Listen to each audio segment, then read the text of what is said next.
Hello and welcome to the Risen Jesus podcast with Dr. Mike Licona. Dr. Licona is Associate Professor in Theology at Houston Baptist University. He's also a frequent speaker on university campuses, churches, retreats, and has appeared on dozens of radio and television interviews. He is the president of Risen Jesus 501c3, a nonprofit organization. My name is Kurt Jarris, your host. On today's episode, we're talking about advice for prospective apologists. Mike, as you know, I've been working in the apologetics field for just a couple years now, and there are probably some people in a situation like me where maybe they have a blog going or they teach a Sunday school class at their church. And so I wanted to talk to you about your advice for folks like myself who are interested in pursuing a greater level of apologetics work. Now, you speak all over the world, and you've got this really a blessed ministry with Risen Jesus. How did your speaking and teaching ministry get started? Well, I found myself attracted to apologetics just simply because I was experiencing doubts of, myself about the truth of the Christian faith, and that caused me to get into it, to dig for evidence, and I read some books on debates. I ended up, as I mentioned, listening in a previous podcast, listening to debates, and I found that debates were just a quick way, a succinct way to hear some of the best arguments. So I just liked it. And then I found as I had some discussions with others that before I even started doing public speaking, just having discussions with others, it was kind of fun. They would say things that would challenge the Christian faith, and I would respond with some of these answers, and it's like, wow, these answers are, they seem to satisfy some of these folks or cause them to think some. It wasn't just a matter of, I heard an objection. It's like, whoa, that rocked my faith. It's like, I heard an objection and I responded with an answer that to me sounded correct and reasonable. And it's like, wow, yeah. So my faith was bolstered. I enjoyed the conversations I was having with others. And then I asked the director of education at my church. I went to a church that probably had about 700 on Sunday. And I asked if I could teach a Sunday school class on evidence for Christianity and do apologetic stuff. And so he arranged it. And I ended up doing a 10-week thing. And so I had several people come, and they were just really interested in it. And it's like, well, hey, if you ever teach this stuff again or something like it, we want to know about it and attend it. And so I started to, I'd have put their names on a list and their contact information, and just built that list. And I guess word started to get around after I did that maybe 2 or 3 times at my church. And then the director of education there told someone else at a different church about it. And they had me come to their church and do something similar, and then speak to their youth group. And then the word got around, and I started to speak at more youth groups. And then I got to speak as a pulpit supply. The pastor at a church that I spoke to, their youth group, was going to be out of town, and so they asked if I'd fill in. It was a small church, 200-300 people, maybe 200 people would show up on a Sunday. And then word started to get around, and then I got invited to speak to a campus ministry, and it just started to grow, and I get more and more invitations to speak. So that's how it got started. You start off really, really slow, and it just seems like it's never going to get going, and then all of a sudden it starts to get momentum after a couple of years, and then really starts to go. But it takes time to build that momentum. I've been taking some notes during the course of our interviews here, and a couple things that I've gathered is that for those looking to get started in having a flourishing ministry, read a ton, watch some video lectures and debates. What other things can folks do to get started in apologetics ministry? Well, I remember my wife read, again, this is probably 20 years ago, she read a book, the autobiography, I think it was, of Billy Graham. And he said the way he got started was he accepted a speaking invitation no matter who it was from. So even though I may not have been excited about speaking to junior high or senior high students, I would speak to those groups, and it gives you experience. It can help them. It gets your name around. It lets people know that you're a speaker on these types of issues. So accept whatever invitations you get. Accept those. You're not too good for something. Just accept those. You have to speak wherever you can when you're getting started. I'd also say that once you get going, get some professional training in public speaking. A pastor of my church, Michael Simone at Spring Branch Community Church. It's a church we went to later on. Great church. We loved it. And I think they run about 1,600 or 2,000 on Sunday, something like that. And he let me come in on a Sunday, and he said, I want you to speak to our church. And I think I did that for 2 Sundays. And then, because he was going to be on vacation, he got back and he invited me to lunch. And he said, I appreciate you doing it. I got some feedback from the people. Would you like to hear it? And some of it was very negative. Like one thing, they were using PowerPoint back then, and I didn't know how to use PowerPoint. I barely even had a computer, and it was like a 486 is what I had. This was before the Pentium. And it was just old and outdated and hardly had anything, and I was mainly just using it to use, I think, WordPerfect. I didn't even have Microsoft Word at that point. But a lot of them were already using PowerPoint. And at one point, I had made this chart, and I cut out pictures of stuff from a magazine, and I glued them to the chart. And so I'm talking to a group at that point of probably 600 or more people, which was at that church at that point, and showing this big chart, holding that up and pointing to things. I think about that now, and it's like, oh, I'm so embarrassed to think about that. I'm very serious.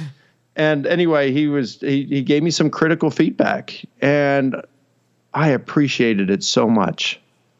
A lot of people would not have had the courage to do that.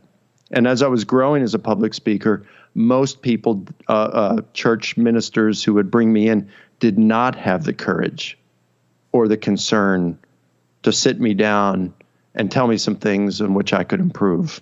And I can understand that. I might not have done it either had I been in their case, but my pastor did. And I'm so grateful to him. And he said to me, I'll never forget, he said, Mike, I think you're a B speaker. You could be an A speaker, but you need to learn public speaking. Can I make a suggestion? Now, he had credibility in my mind because he's an excellent public speaker. Michael Simone at Spring Branch Community Church, excellent speaker.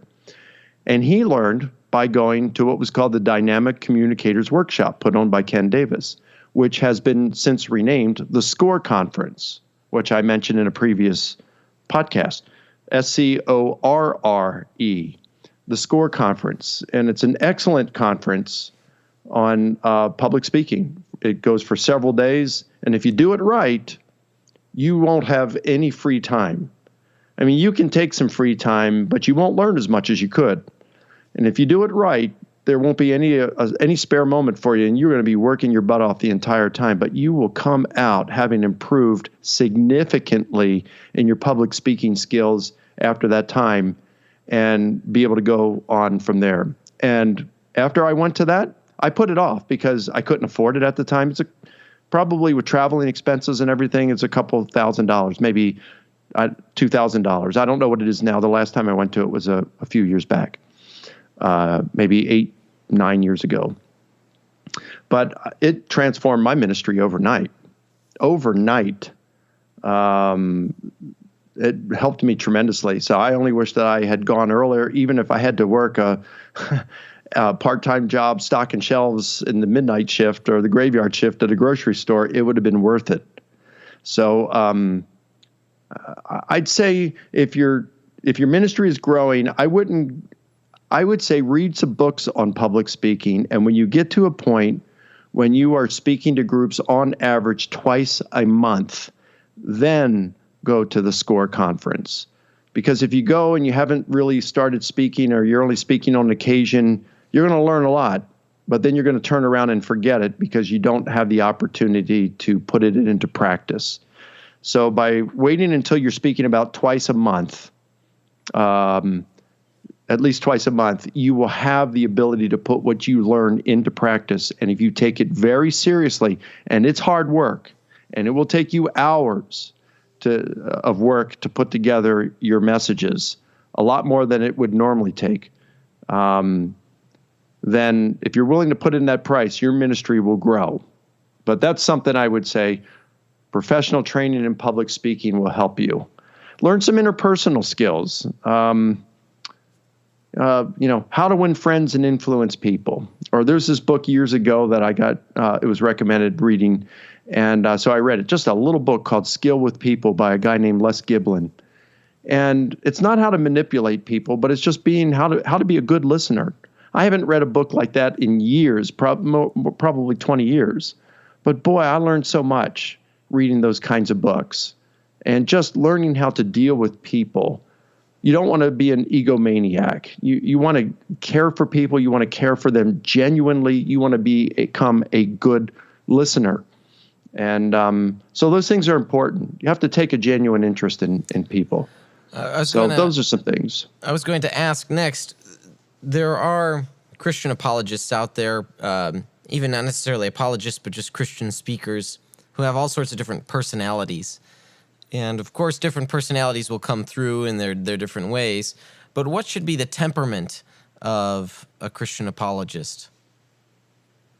Well, I'd say the temperament of any Christian should be, and that is, in the Sermon on the Mount, it says, "Blessed are those who are meek. Blessed are the meek." Paul tells us, it's Peter, 1 Peter 3:15, that we should defend the faith, be willing to give a reasonable answer, defend the faith to everyone who asks, and to do it with gentleness and respect. And Paul tells us pretty much the same thing. Let our speech always be with grace, seasoned as it were with salt, so that we can know how to respond to every person. So I don't think that arrogance is a Christian. It's not a trait that a Christian should possess. All of us do to some extent because we're flawed. But we should try to be humble. We should try to be winsome and loving, kind when we're up there. That doesn't mean you shouldn't be confident. I mean, we should be confident. If we've got the evidence, confidence is just something that naturally results. But pride and arrogance, and sometimes, it's true that knowledge a lot of times leads to pride, and that's not good. And you're going to turn people off when you do things like that. Discipleship seems to be very important here, that as we learn more, we study more, that we do remain humble, and the way we can do that is, in our continuing walk with Jesus. That applies to everyone, no matter what ministry you're doing, and even if you're not involved in any Christian ministry, it applies to them as well. We're always to be growing in Christ, because our sanctification, our holiness, the way we live, is more important to God than what we do for Him. I'll never forget, in the Old Testament it says, to obey is better than sacrifice. So Jesus isn't looking just for people who will go out and serve Him. He's looking for disciples. And that means primarily people who will be holy and work toward becoming, someone who is conformed to the image of Christ. That is what God wants for us. So, and it's not just for people in apologetics. It's for pastors as well. You can be a pastor of a megachurch and just have people adoring you and be a fantastic public speaker. But if you're not growing in Christ, it's those sort of folks that, with the pride, they're given to greed, and they'll fall into adultery and things like that on many occasions. And they tend not to care about people. I'm not saying that's of all or even the majority of megachurch pastors, but it can happen with pastors, even pastors of small churches. So it doesn't matter what ministry you're in, but it applies to all Christians. And of course, it applies to those involved in the Christian apologetics ministry. And people in apologetics have to be extra careful to worry about pride. Yeah, for some people, the there might be a fine line between confidence and coming across as arrogant when we at least put ourselves across as if we know what we're talking about. Some people might think we're know-it-alls and we think we're better than they are. So that's really a challenge in specifically apologetics ministry. That's right. We're not better than anyone else. I've got a PhD behind my name, but that doesn't make me better than anyone else. It just means I've paid a price for that kind of education. It means that I know more in some areas than many people do. But I'd say my wife has a higher IQ than I do. And she knows some things. She does taxes for clergy. And she'll know stuff in there that, I'm not a better person because I have more knowledge in certain areas. What matters is, are we holy? And that's something we must never forget. We have to continue to develop our relationship with the Lord. You brought up 1 Peter 3:15, and that's where one should always be prepared to give a defense. But how is everyone being prepared to give a defense or an answer? How's that different from, say, taking up the apologetics mantle itself? Well, the way I see it, making a defense doesn't necessarily even have to be apologetics in the strict sense of providing intellectual answers or intellectual reasons. It could be someone sharing their testimony on how the Lord has changed their life. Certainly when Peter was writing that to the other Christians, the readership, he didn't expect all of them to engage in Christian apologetics. So, but I see gospel languages as kind of like love languages. And if you've read Gary Chapman's book, The 5 Love Languages, it's a fantastic book that talks about how each of us has a different love language. And some of the problems in marriages is that because we have different love languages, spouses do, the spouse typically loves the other spouse with their own love language, but that spouse might have a different love language. And so for years, they'll never hear from the other spouse that they love them. The other spouse is trying to tell them that, but they're not connected with the same frequency there. And so once you learn your spouse's love language, you can love them how they want to be loved. And that makes a huge difference. And sometimes that can work with the gospel language. There are different ways in which people receive truth. Mark Middleberg talked about it in his book, Choosing Your Faith, and then that has been updated into another book. I forgot what the title is, but it's got a bunch of arrows that are pointing to a single spot. That's what's on the cover. But it talks about different ways in which we receive truth. And some people don't care about evidence. I remember talking to a physician who worked in the emergency room, and she was an agnostic. She was seeking, and, we'd provide some rational answers. I figured, well, here's a physician. They're going to want reasons. They want evidence. I took her to my church, and it's like it just didn't mean anything. She wanted a high church environment. She wanted to go in where they did liturgy, and everything was formal and stained glass, and she'd receive truth in that kind of environment. Well, that's not my environment, and in which I receive truth. Some people care more about a testimony than they do evidence. For me, I don't care about your testimony. Everybody has a testimony. Give me the facts. So each of us can have different gospel languages, truth languages. So the thing is, someone can respond to someone with some reasonable answers of why they're a Christian, but it doesn't mean that they need to get in and practice apologetics and become proficient at it. Throughout the many years that you've been in the apologetics ministry work, what have been some things that you've learned through your experience? Oh, that's a good question. I'm a hard worker. I work really hard. I'm studying all the time. I'm not the sharpest tool in the shed, so I have to make up where I lack in raw intellect. I have to make it up with hard work. I don't think there's many people who outwork me. So in terms of the research and the time I put into things. So I've learned over time that God has directed our ministry in different ways by bringing special people into our lives at different times who would help us in different ways. It's like the Lord just brought them into our lives, and there was a connection for a period of time. sometimes for years, sometimes for a shorter period, sometimes it's been for 20 years now. And they contribute to our ministry in a specific sense. And some people, they don't want to get out and debate atheists or lecture on college campuses or go overseas and talk to folks there, but they know it's really important and they want to be a part of it. And one thing I've learned and have always held, and I still hold it firmly today, is that the ministry, it's God's ministry. It is teamwork. I'm a player on the team, and even though I'm on our team, I may be the most prominent player because I'm the one out speaking, debating, researching, writing. I'm really no more important than anyone else on our team. Because if we didn't have people praying for us, if we didn't have people who were giving financially, if we didn't have people who cared enough to serve on our board and help direct the ministry and keep me accountable, this ministry wouldn't happen. Without funding, it's a car that can't go anywhere because we don't have fuel. So everybody contributes, and everybody shares in the joy of what happens in the end.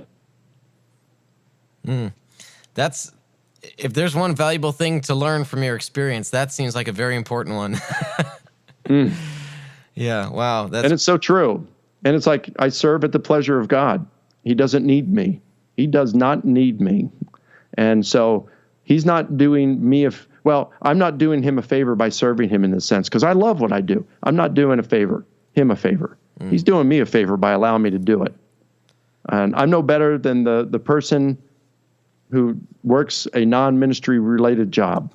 It's just that God has called me to this, and I'm just doing what I believe God has called me to do. But I'm no better than anyone else. We all just play our particular role in the kingdom.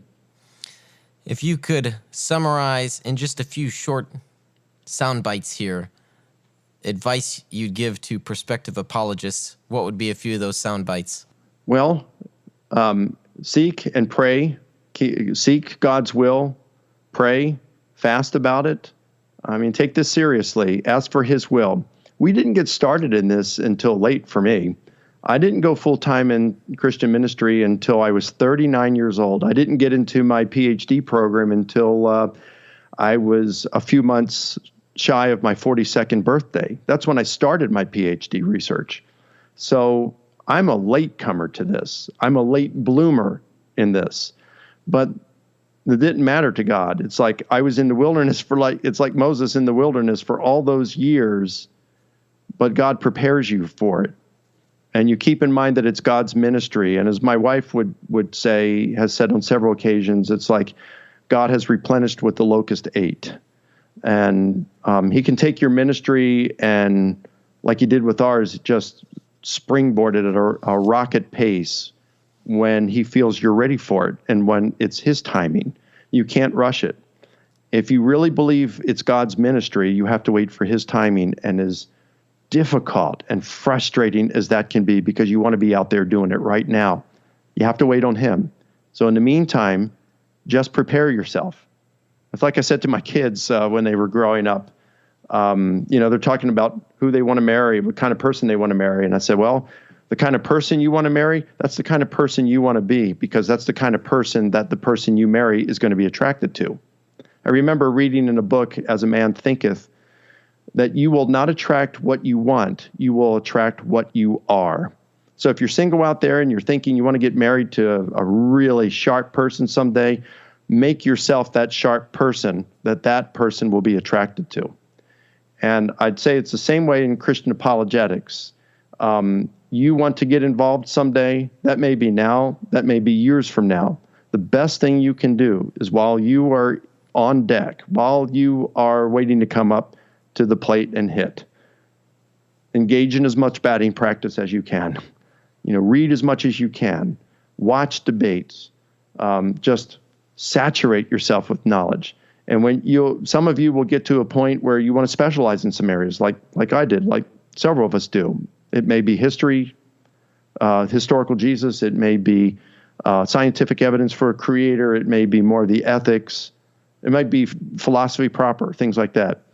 And if you're drawn to a specific area, then spend a lot of time focusing on that area. If you're into general apologetics, then just really get yourself familiarized with all the different things, learn how, read on public speaking, and just grow as a person. And that's what I'd say the best thing you can do is. Thanks, Mike, for sharing that advice to folks very much like myself, those that have been in doing apologetics ministry for a couple years or maybe thinking about getting involved.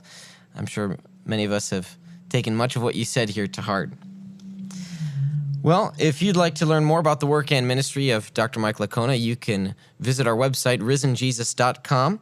There you can find authentic answers to genuine questions to the resurrection of Jesus, the historical reliability of the Gospels, and even a few other things as well. There are some great resources there, videos, lectures, debates, ebooks even, and articles. If this podcast has been a blessing to you, would you consider becoming one of our supporters? You can go to risenjesus.com/donate. Please be sure to subscribe to this podcast and also follow us on social media, Twitter and Facebook. This has been the Risen Jesus Podcast, a ministry of Dr. Mike Licona.